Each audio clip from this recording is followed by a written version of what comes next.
Good morning and welcome to the Monday Morning Memo. Yes, it is Tuesday morning by the time you're seeing this. I've been on a little bit of vacation, so appreciate your patience. I know it was hard to survive a whole Monday without my Monday Morning Memo. Hey, just a reminder, today, Tuesday the 2nd, is Election Day, so if you haven't mailed in your ballot, it's too late to mail it in, but take it by one of the county drop boxes and make sure to vote today. And I think you have till 8 o'clock tonight to do that, so there's something for your to-do list today if you haven't already voted. I was looking at some facts on the plane. I was looking through the National Association of Realtors puts out a home buyer, home seller survey of facts every year, and there were some interesting ones that caught my eye that I'm just going to kind of share with you over time. In 2009, so this is last year, obviously, 10% of all home sales were foreclosures. That kind of surprised me that the number was that low nationwide. Obviously, it's higher in some areas.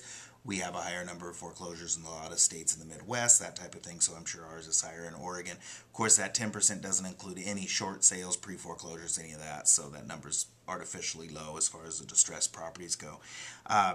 The average home buyer looked at homes for 12 weeks and looked at 12 homes in 2009. So the average home buyer physically looked inside 12 homes. That doesn't, of course, include all of them that they looked at online. And it was real clear that a lot of buyers eliminated properties by going online, looking at virtual tours and that kind of thing. No great surprise to us. But the average home buyer physically looked at 12 homes. And last year, 2009, 47% rather of the home sales, so just about half the home sales last year nationwide were to first-time buyers. So I told you each week I was going to be sharing a website that I thought was cool and productive for people. Last week we talked about Log Me In, and I know a few of you have used that because I've had some questions and that type of thing about that. Here's one for this week. Inbox, I-N-B-O-X, spelled backwards, so X-O-B-N-I. I had to write that down, XOBNI.com. Inbox spelled backwards. It actually links with Outlook, so this only applies if you use Outlook, and I use Outlook, for instance, and I've used this inbox spelled backwards, I can't pronounce it, for about a year off and on now with my system, and I like it real well. Here's the one caveat I would give you. If you have an older machine or a slower machine, if it's not up to speed with a lot of RAM and a good processor, don't download it because it does take some extra resources. But what Inbox spelled backwards does, it works with Outlook. So every time, let's say I'm going to send an email to Patty Hansen here in my office, every time I do an email to Patty, it pulls up on the side of my screen over to the right all the history of every email that I've ever sent to Patty, every email where Patty's been CC'd, BCC or CC'd in it, every email she sent me, and also her social media sites, which is great, I think, for a real estate agent. So it shows me if she's got a Twitter account, a LinkedIn, or Facebook, of course, being the most popular one. So it will show me, it actually brings in her Facebook automatically if she's got one, and the information's in your Outlook as far as her email address. Brings in her information so I can see what her last post is, I can see what her birthday is, I can see a bunch of stuff. That way, if I'm just calling her or sending her an email, kind of just a relaxed one, I could make reference to something she said on Facebook or say, hey, congratulations on your new grandson. Which, by the way, Patty, congratulations on your new grandson. In case everybody missed that, Patty had another new grandson. It's like 15 or something. Six. All boys.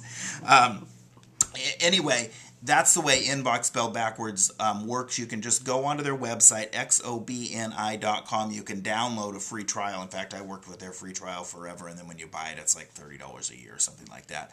But download the free trial because, again, it does slow your system down. It takes some resources, so if you don't have an up-to-snuff system, you're going to be frustrated with it.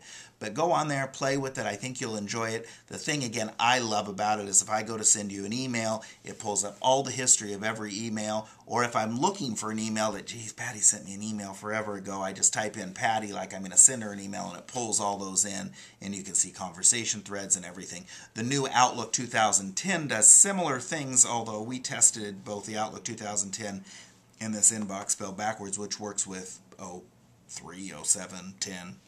And I felt it did a lot more with the social media. So anyway, that's that one. Check it out. Renee Swartz is having a birthday following her much older husband of last week who turned 50. I haven't even talked to Mike. I assume he lived through that. But Renee, who's not anywhere near 50, is having a birthday this Friday. Anniversaries today up in the Albany office. Today on Tuesday, Leanna Langley, Nancy Wines, Leanne Hendrick, and Melinda Abrish are celebrating their 1-year anniversary today. All those ladies have been with us for exactly 1 year today, so happy anniversary. And Tracy Klink up in Corvallis has been with us 2 years today. My talking point of the week, or my little quote of the week this week, I heard while I was on vacation. Don't be pushed by your problems, but rather pulled by your goals or your dreams. Don't be pushed by your problems, but rather pulled by your dreams. So there's your big philosophical thought for the day. Hope everybody has a great day. I'll talk to you soon.